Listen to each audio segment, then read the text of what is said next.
Bismillahirrahmanirrahim. Assalamualaikum warahmatullahi wabarakatuh. Saya Lili Hidayatillah dari SMA Islam Plus Mustafa Kamal, Montong Gading, Lombok Timur akan menceritakan kisah wafatnya Rasulullah SAW. Di tahun 11 Hijriah, Rasulullah menderita sakit panas akibat diracuni oleh seorang wanita Yahudi di tahun 7 Hijriah pada saat Perang Khaybar. Seorang wanita tersebut menaburkan racun di daging yang dimakan oleh Rasulullah dan dampak dari racun tersebut mulai terasa di tahun 11 Hijriah. Rasulullah SAW dalam keadaan sakit kemudian pergi ke pemakaman Baqi dan mendoakan seluruh para syuhada yang berada di Baqi. Rasul katakan, sesungguhnya aku pun akan menyusul kalian. Pada saat itu Rasulullah SAW meminta izin kepada istri-istrinya untuk beristirahat di rumah Aisyah, istri yang sangat dicintai oleh Rasulullah SAW. Dalam keadaan sakit, suatu ketika Rasulullah dipapah oleh Fadl bin Abbas dan Ali bin Abi Thalib ke masjid untuk datang ke mimbar dan berkhutbah di depan seluruh sahabat-sahabatnya. Rasul katakan, tidak ada yang aku khawatirkan dengan kalian kecuali pada saat dunia ini dibentangkan oleh kalian dan kalian berlomba-lomba untuk mengejarnya, dan dunia itulah yang akan membinasakan kalian, kata Rasulullah. Rasul melanjutkan lagi, seorang hamba Allah diberikan pilihan oleh Allah untuk berada terus di muka bumi ini atau kembali kepada Allah dan menatap wajah Allah, dan hamba tersebut memilih untuk kembali kepada Allah Subhanahu wa Ta'ala.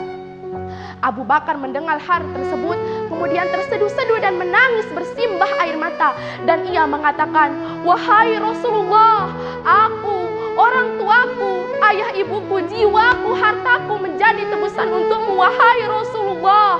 Rasulullah berusaha menenangkan Abu Bakar dan Rasul berkata, tenang Abu Bakar dan tetaplah berada di tempatmu, wahai Abu Bakar. Seluruh sahabat merasa heran dengan kata-kata dari Abu Bakar dan air mata yang turun dari Abu Bakar. Mereka kemudian paham bahwa ternyata itulah isyarat bahwa hari terakhir dari Rasulullah SAW. Rasul lebih memilih Allah, Rasul lebih memilih memandang wajah Allah dibanding dengan terus berada di muka bumi ini. Maka seluruh sahabat menangis di masjid tersebut.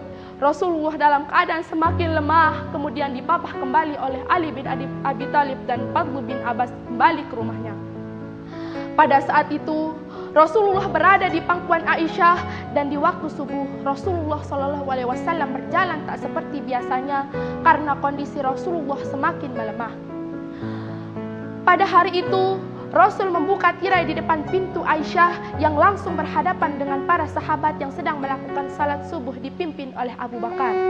Hampir saja seluruh sahabat membatalkan salat tersebut, namun Rasul kembali memberi isyarat untuk tetap melanjutkan salat, dan mereka mengira senyuman yang dilakukan oleh Rasulullah adalah tanda bahwa Rasul akan kembali kepada mereka. Namun tak pada kenyataannya Rasul kembali ke pelukan Aisyah, istri yang sangat dicintainya, dan pada saat itu Fatimah datang ke rumah Aisyah yang biasanya disambut dan dicium oleh Rasulullah. Namun pada saat itu Rasulullah SAW dalam keadaan lemah tak sanggup untuk menyambut kedatangan Fatimah. Maka Fatimah pun memandang ayahnya, wahai ayah, betapa berat penderitaanmu, betapa luar biasanya kesakitanmu, wahai ayah. Rasulullah SAW berkata, inilah hari terakhirku di mana aku merasakan penderitaan, wahai Fatimah. Setelah hari ini aku tidak akan pernah merasakan penderitaan lagi. Kemudian Rasulullah SAW membisikkan sesuatu di telinga Fatimah. Kemudian Fatimah berlari sambil menangis sejadi-jadinya, dan Rasulullah kembali membisikkan kalimat kepada Fatimah. Kemudian Fatimah pun kembali tersenyum. Di kemudian hari, orang-orang dan Aisyah bertanya kepada Fatimah tentang apa yang dibisikkan oleh Rasulullah. Fatimah menjawab, bisikan pertama, Rasulullah mengatakan bahwa ia akan pergi meninggalkan kita semua. Itulah yang membuat aku menangis. Dan bisikan kedua, Rasulullah mengatakan bahwa aku adalah orang pertama yang akan menyusul ayahku Rasulullah, dan itulah yang membuatku tersenyum. Pada suatu hari, ada seorang mengetuk pintu rumah Rasulullah SAW, dan Fatimah membuka pintu tersebut dan mengatakan, untuk apa kau datang kemari? Ayahku sedang sakit. Orang tersebut mengatakan, tidak, aku harus bertemu dengan ayahmu. Untuk apa? Ayahku sedang sakit. Fatimah menutup pintu dan Rasulullah memanggil Fatimah dengan mengatakan, Fatimah, dialah malaikat maut. Dialah yang memutuskan kebahagiaan sementara. Wahai Fatimah, dia yang akan bertemu denganku dan inilah hari terakhirku, wahai Fatimah. Kemudian Fatimah pun tidak lagi mampu membendung air matanya. Ia paham bahwa ini adalah detik-detik wafatnya Rasulullah SAW. Dalam keadaan lemah, malaikat maut menjumpai Rasulullah SAW. Rasul bertanya, di mana malaikat Jibril? Lalu malaikat Jibril pun datang menjumpai Rasulullah. Kemudian Rasul bertanya kepada malaikat Jibril, apa hakku di hadapan Allah, wahai malaikat Jibril? Malaikat Jibril menjawab, Allah telah menantimu di surga, bahwa seluruh malaikat-malaikat telah menanti di pintu-pintu langit untuk menjemput kedatangan ruhmu, wahai kekasih Allah. Dan apa yang dilakukan Rasulullah? Rasul tidak tersenyum. Malaikat Jibril berkata, kenapa kau tidak tersenyum? Aku memikirkan umatku, wahai malaikat Jibril. Bagaimana dengan umatku sepeninggalanku? Malaikat Jibril mengatakan, aku pernah mendengar Allah berfirman, tidak akan masuk surga kecuali orang-orangmu, umat-umatmu yang akan masuk surga terlebih dahulu. Maka perlahan-lahan ditariklah ruh dari Rasulullah SAW dan Rasul mengatakan, betapa dahsyat rasa sakit ini, wahai malaikat. Betapa dahsyat rasa sakaratul maut ini.